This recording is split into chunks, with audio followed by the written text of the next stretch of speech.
नमस्कार बच्चों, नमस्ते। जैसा कि मैं आपको अभी पिछले पार्ट में बता रहा था कि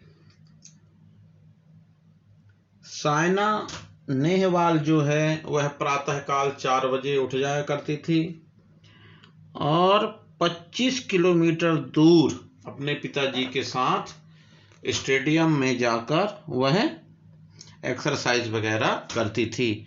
अब उसके आगे हम पार्ट 2 पढ़ने जा रहे हैं। आप सब लोग ध्यान देकर सुने, समझें और उस पर वर्क करें।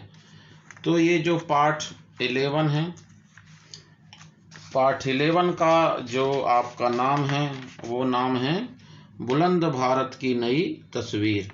इसी का पार्ट 2 आज हम पढ़ रहे हैं क्लास 5 का,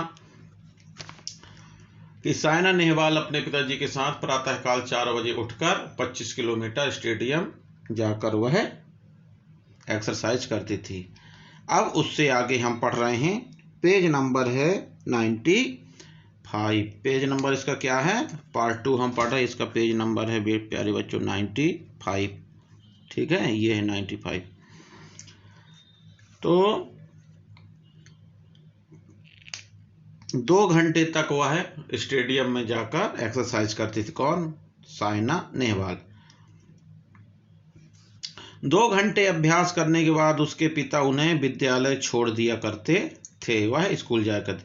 इसके बाद उनके पिता ने स्टेडियम के पास ही घर ले लिया, क्योंकि प्रतिदिन 50 किलोमीटर आना जाना सरल कार्य नहीं था, बहुत समय लगता था।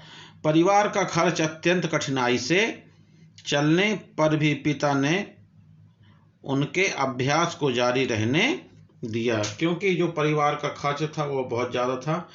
फिर भी अपने बच्ची की खुशी के लिए पिताजी ने उनका जो रियाज था, उनका जो स्टेडियम में एक्सरसाइज वगैरह था, वह चालू रखा। कौन? साइना नेहवाल के पिताजी ने।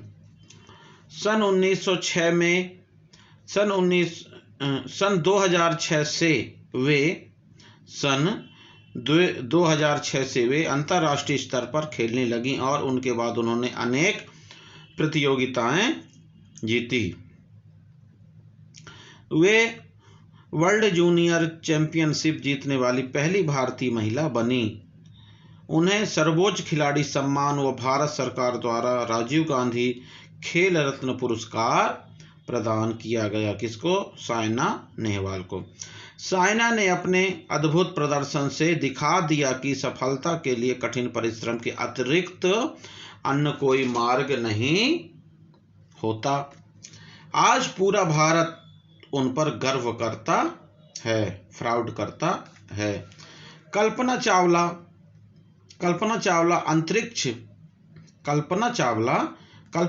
अंतरिक्ष का वह जगमगाता सितारा है जिसने भारत का नाम रोशन करने में महत्वपूर्ण भूमिका निभाई।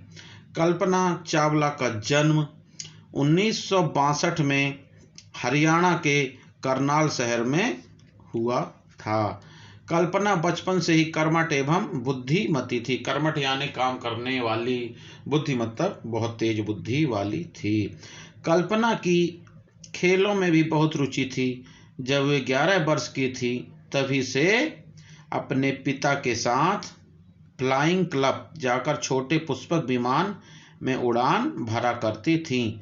वे अक्सर कागजों पर हवाई जहाज का चित्र बनाकर उसमें रंग भरती।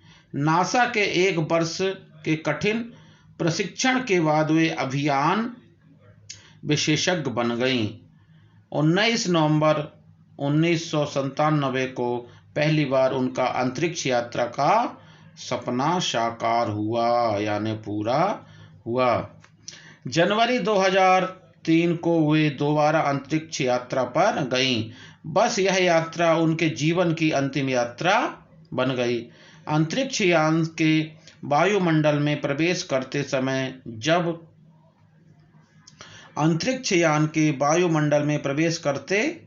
समय एक भयानक दुर्घटना में कल्पना अपने 6 साथियों समेत मृत्यु को प्राप्त हुई। फरवरी 2003 में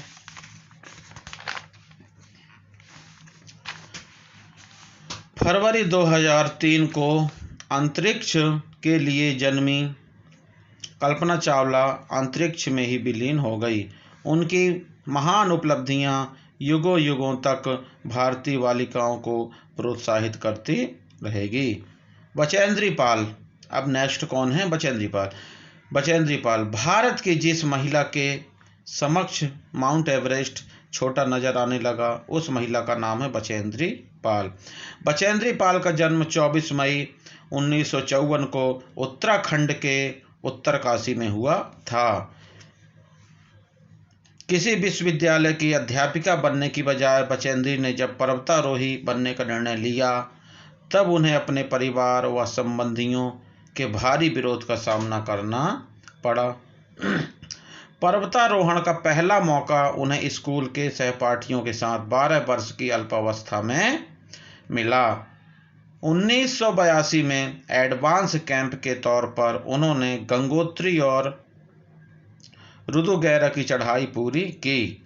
1984 में भारत के चौथे एवरेस्ट अभियान में उन्होंने एवरेस्ट की चोटी पर सफलतापूर्वक कदम रखा और सागरमाथा पर भारत का तिरंगा फहरा दिया।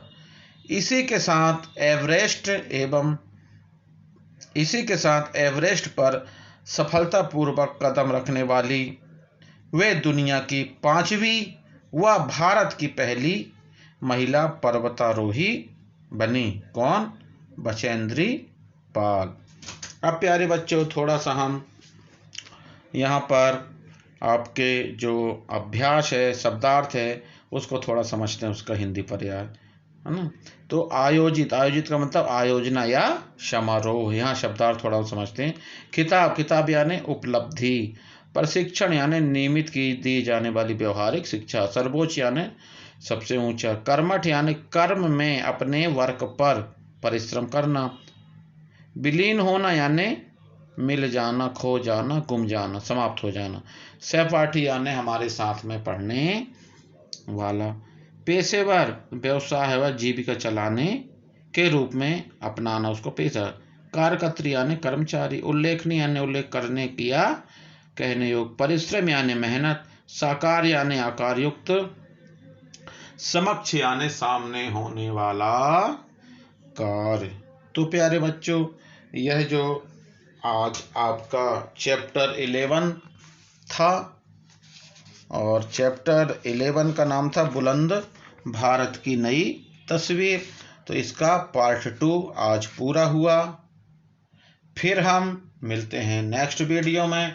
तब तक के लिए thank you very much. Bye bye.